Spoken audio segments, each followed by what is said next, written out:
మనందరి జీవితంలో ఏదో ఒక సందర్భంలో ఎదుర్కొనే ఒక సున్నితమైన చాలా ముఖ్యమైన టాపిక్ గురించి మాట్లాడుకుందాం.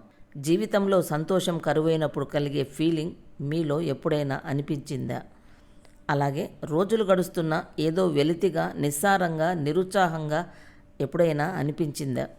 ఏం జీవితంరా బాబు ఇది అని ఎప్పుడైనా ఒక్కసారైనా అనిపించిందా? కామెంట్స్లో తెలియజేయండి. సంతోషం అనేది ఒక కలలాగే మిగిలిపోతుందని చాలామంది భావిస్తున్నారు. ఎన్నో సాధించినా, చుట్టూ ఎంతమంది ఉన్నా లోపల ఏదో తెలియని శూన్యం, నేను ఒంటరిననే ఫీలింగ్. ఈరోజు శూన్యాన్ని ఎలా తొలగించుకోవాలో, సంతోషాన్ని తిరిగి ఎలా పొందవచ్చో, వాటి మార్గాలు ఏమిటో ఈ వీడియోలో తెలుసుకుందాం.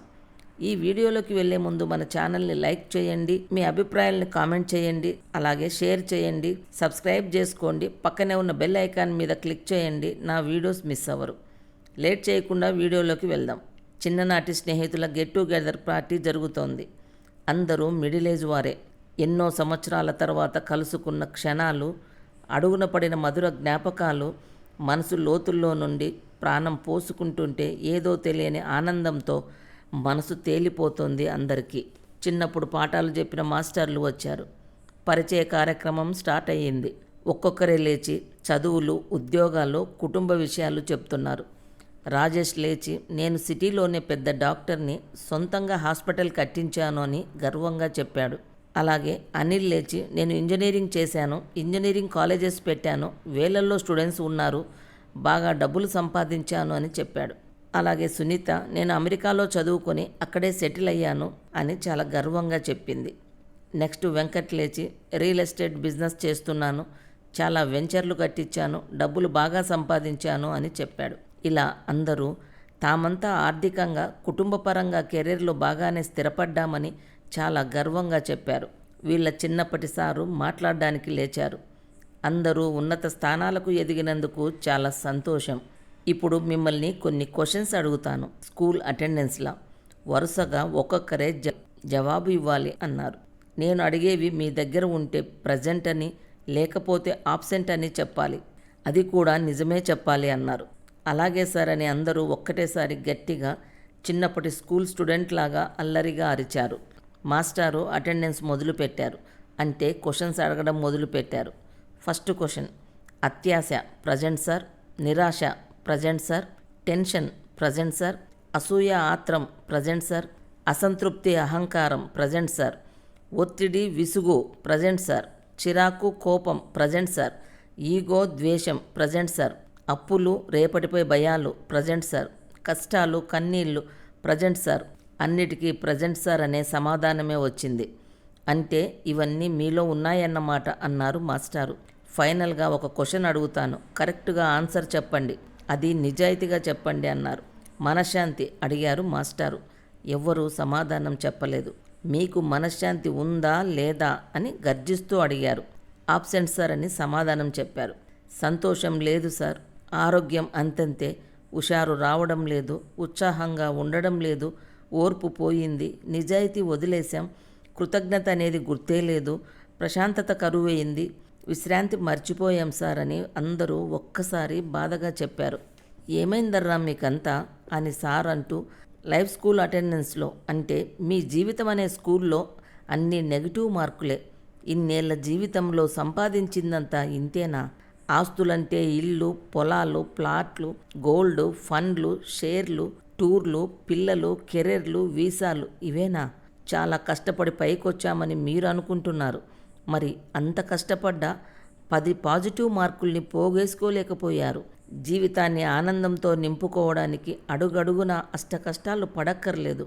మనకేం కావాలో, మనకెంత కావాలో, మనం ఎంత పొందాలో తెలుసుకుంటే చాలు అన్నారు మాస్టారు. జీవితాన్ని మొదలు పెట్టడం, దాని వెంటబడి పరుగులు పెట్టడమే కాదు, అదుపు చేసుకోవడం కూడా తెలియాలి. ఇప్పటికైనా మిమ్మల్ని మీరు తెలుసుకోండి, మీరేం పోగొట్టుకున్నారో తెలుసుకోండి, మీ జీవితంతో జీవించండి అంటూ ముగించారు మాస్టరు. ఆనందంతో అందరికీ కన్నీళ్లు వచ్చాయి. చిన్నప్పుడు స్కూల్ జీవితంలో సరిదిద్దిన మాస్టారు ఇప్పుడు జీవితం అనే స్కూల్లో ఎలా ఉండాలో తెలియజెప్పినందుకు అందరూ చాలా సంతోషించారు. అసలు సంతోషం ఎందుకు కరువవుతోంది? దీనికి అనేక కారణాలు ఉండవచ్చు. ప్రతి ఒక్కరి జీవితంలోనూ రకరకాల పరిస్థితులు ఎదురవుతాయి. వాటికి మాస్టారు చెప్పిన కారణాలు. నిరంతర పోలికలు, కాన్స్టెంట్ కంపారిజన్స్. సోషల్ మీడియా పుణ్యమా అని మన జీవితాలను ఇతరుల జీవితాలతో పోల్చుకోవడం అలవాటైపోయింది. ఎదుటి వాళ్ళ కెరీర్లు, సక్సెస్లు చూసి నాకెందుకు ఇలా లేదు అని మనం నిరాశ చెందుతాం. కానీ అది బయటకు కనిపించే ప్రదర్శన మాత్రమేనని గుర్తించలేకపోతున్నాం. మితిమీరిన అంచనాలు, అన్రియలిస్టిక్ ఎక్స్పెక్టేషన్స్. లైఫ్ ఎప్పుడూ హ్యాపీగా ఉండాలి, ప్రాబ్లమ్స్ రాకూడదని చాలామంది అనుకుంటారు. కానీ లైఫ్ అంటేనే కష్టసుఖాల కలయిక. కష్టాలు రావడం కూడా జీవితంలో భాగమే అని అంగీకరించకపోతే సంతోషంగా ఉండటం కష్టం. ఒత్తిడి మరియు ఆందోళన, స్ట్రెస్ అండ్ యాంగ్జైటీ. జీవితంలో కెరీరు, ఆర్థిక సమస్యలు, మనుషుల మధ్య సంబంధాలు, ఆరోగ్యం, ఇలా ఎన్నో విషయాలు మనపై ఒత్తిడిని పెంచుతాయి. ఈ ఒత్తిడి ఎక్కువ కాలం ఉండటం అది ఆందోళనగా మారి సంతోషాన్ని దూరం చేస్తుంది. ఒంటరితనం మరియు బంధాలు లేకపోవడం, loneliness and lack of meaningful connections.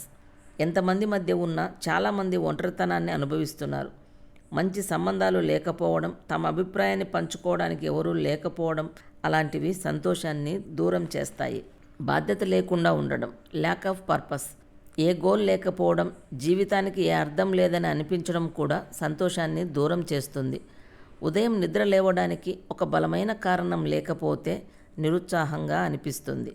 ఆరోగ్య సమస్యలు, హెల్త్ ఇష్యూస్. శారీరక, మానసిక ఆరోగ్య సమస్యలు కూడా సంతోషాన్ని ప్రభావితం చేస్తాయి. క్రానిక్ డిసీజెస్, సరైన నిద్ర లేకపోవడం, పోషకాహార లోపం, డిప్రెషన్ వంటివి సంతోషాన్ని హరించి వేస్తాయి. సంతోషం లేకపోవడం అనేది కేవలం ఒక ఫీలింగ్ కాదు, అది మన జీవితంపై అనేక విధాలుగా ప్రభావం చూపుతుంది. అది ఎలా బయటపడుతుందో చూద్దాం. మానసిక ప్రభావాలు, సైకలాజికల్ ఇంపాక్ట్స్. నిరంతరం బాధ, నిరాశ, కోపం, చిరాకు, ఆందోళన, భయం, కొన్ని తీవ్రమైన సిచ్యుయేషన్స్లో డిప్రెషన్, ఆత్మహత్య చేసుకోవాలనే ఆలోచనలు కూడా రావచ్చు. శారీరక ప్రభావాలు, ఫిజికల్ ఇంపాక్ట్స్. నిద్రలేమి లేదా అతి నిద్ర, ఆకలి తగ్గిపోవడం లేదా అతిగా తినడం, తలనొప్పి, బాడీ పెయిన్స్, రెసిస్టెన్స్ పవర్ తగ్గిపోవడం, అప్పుడప్పుడు అనారోగ్యానికి గురి కావడం. సంబంధాలపై ప్రభావం, ఇంపాక్ట్ ఆన్ రిలేషన్షిప్స్. కుటుంబ సభ్యులతో, స్నేహితులతో దూరం పెరగడం, చిరాకు వల్ల గొడవలు రావడం, ఇతరులతో కలవడానికి ఇష్టపడకపోవడం. పనిచేసే విధానంపై ప్రభావం, ఇంపాక్ట్ ఆన్ పర్ఫార్మెన్స్. పనిపై ఏకాగ్రత తగ్గడం, ఆదాయం తగ్గిపోవడం, నిర్ణయాలు తీసుకోలేకపోవడం, వర్క్ మీద ఆసక్తి కోల్పోవడం. వ్యక్తిగత ఎదుగుదలపై ప్రభావం, ఇంపాక్ట్ ఆన్ పర్సనల్ గ్రోత్. కొత్త విషయాలను తెలుసుకోవాలనే ఆసక్తి కోల్పోవడం, ఛాలెంజెస్ని ఫేస్ చేయడానికి భయపడటం, తమ సామర్థ్యాలను గుర్తించలేకపోవడం. సంతోషం లేదని ఒప్పుకోవడం చాలా కష్టం. చాలామంది అది బలహీనతగా భావిస్తారు, కానీ అది బలహీనత కాదు, నిజాయితీ. నేను సంతోషంగా లేను అని ఒప్పుకోవడం, ఇది మార్పు దిశగా వేసే మొదటి అడుగు. మీరు ఒంటరివారు కాదు. ఇలాంటి ఫీలింగ్స్ కలగడం సహజం. ఈ ఫీలింగ్స్ను అణిచివేయకుండా వాటిని అర్థం చేసుకోవడానికి ప్రయత్నించాలి. మరి సంతోషాన్ని తిరిగి ఎలా పొందాలి? దీనికి ఏ మంత్రమూ లేదు, కానీ జీవితంలో చిన్న చిన్న మార్పులు చేసుకోవడం ద్వారా మనం జీవితాన్ని సంతోషంగా గడపవచ్చు. దానికోసం కొన్ని మార్గాలను చూద్దాం. స్వీయ సంరక్షణ, సెల్ఫ్ కేర్. శరీరాన్ని, మనసుని జాగ్రత్తగా చూసుకోవడం. మంచి పోషకాహారం తీసుకోవడం వల్ల శరీరానికి, మెదడుకి శక్తి లభిస్తుంది. ఎక్సర్సైజు, శారీరక శ్రమ ఎండార్ఫిన్లను విడుదల చేసి మానసిక స్థితిని మెరుగుపరుస్తుంది. నడవడం, యోగా, డ్యాన్స్, మీకు నచ్చినది చేయండి. 7 లేక 8 గంటల నిద్ర మెదడుకు విశ్రాంతినిచ్చి మానసిక ఆరోగ్యాన్ని కాపాడుతుంది. ప్రజెంట్లో జీవించడం నేర్చుకోవాలి. ప్రతిరోజు క్రమం తప్పకుండా మెడిటేషన్ చేయడం వల్ల ఒత్తిడి తగ్గి ప్రశాంతత లభిస్తుంది. ప్రతిరోజు అట్లీస్ట్ 15 మినిట్స్ మీకోసం కేటాయించుకోండి. అది ఎక్సర్సైజ్ కావచ్చు, బుక్స్ చదవడం కావచ్చు, ప్రకృతిలో ప్రశాంతంగా కూర్చోవడం కావచ్చు. కుటుంబ సభ్యులు, స్నేహితులతో సమయం గడపండి. మీ ఫీలింగ్స్ని పంచుకోండి. కొత్త వ్యక్తులను కలవడానికి ప్రయత్నించండి. మీకు ఆనందాన్ని, సపోర్ట్ని అందించే వారితో ఉండండి. పాత ఫ్రెండ్స్కి కాల్ చేయండి లేదా వారితో కాఫీకి వెళ్ళండి. మీ జీవితంలో ఉన్న మంచి విషయాలకు, చిన్న చిన్న విషయాలకు కృతజ్ఞతలు చెప్పడం అలవాటు చేసుకోండి. రోజు పడుకునే ముందు 3 మంచి విషయాలను రాసుకోండి. పెద్ద పెద్ద గోల్స్ కొన్నిసార్లు భారంగా అనిపిస్తాయి. చిన్న చిన్న సాధించదగిన గోల్స్ని పెట్టుకోండి. వాటిని సాధించిన కలిగే ఆనందం ముందుకు వెళ్ళడానికి ఇన్స్పిరేషన్ని ఇస్తుంది. మీకు ఆనందాన్ని ఇచ్చే పనులు చేయండి. అది పెయింటింగ్, మ్యూజిక్, గార్డెనింగ్, బుక్స్ చదవడం ఏదైనా కావచ్చు. ఇది మీ మనసుకు ఉల్లాసాన్ని ఇస్తుంది. ఇతరులకు సహాయం చేయడం వల్ల కలిగే సంతోషం చాలా అద్భుతమైనది. స్వచ్ఛంద సేవల్లో పాల్గొనడం, ఫ్రెండ్స్కి హెల్ప్ చేయడం లేదా చిన్న చిన్న దానాలు చేయడం వల్ల మీకు సంతోషం లభిస్తుంది. సోషల్ మీడియా, టీవీ, మొబైల్ ఫోన్స్కు దూరంగా ఉండడం వల్ల కంపారిజన్స్, ప్రెజర్స్ తగ్గుతాయి. నిజ జీవితానికి ఎక్కువ ప్రాధాన్యత ఇవ్వండి. మీరు ఎంత ప్రయత్నించినా సంతోషంగా ఉండలేకపోతే ఎక్స్పర్ట్స్ హెల్ప్ తీసుకోవడానికి వెనకాడవద్దు. థెరపిస్టు, సైకియాట్రిస్టులు మీకు సరైన సొల్యూషన్ ఇవ్వగలరు. ఇది బలహీనత కాదు, మీ ఆరోగ్యంపై మీరు తీసుకునే శ్రద్ధ. సంతోషం అనేది ఒక డెస్టినేషన్ కాదు, అది ఒక జర్నీ. ప్రతిరోజు మనం నేర్చుకుంటూ ఎదుగుతూ ఉండాలి. కొన్ని రోజులు హ్యాపీగా ఉండొచ్చు, మరికొన్ని రోజులు హ్యాపీగా లేకపోవచ్చు. అది సహజం. మీపై మీరు నమ్మకం పెంచుకోవాలి.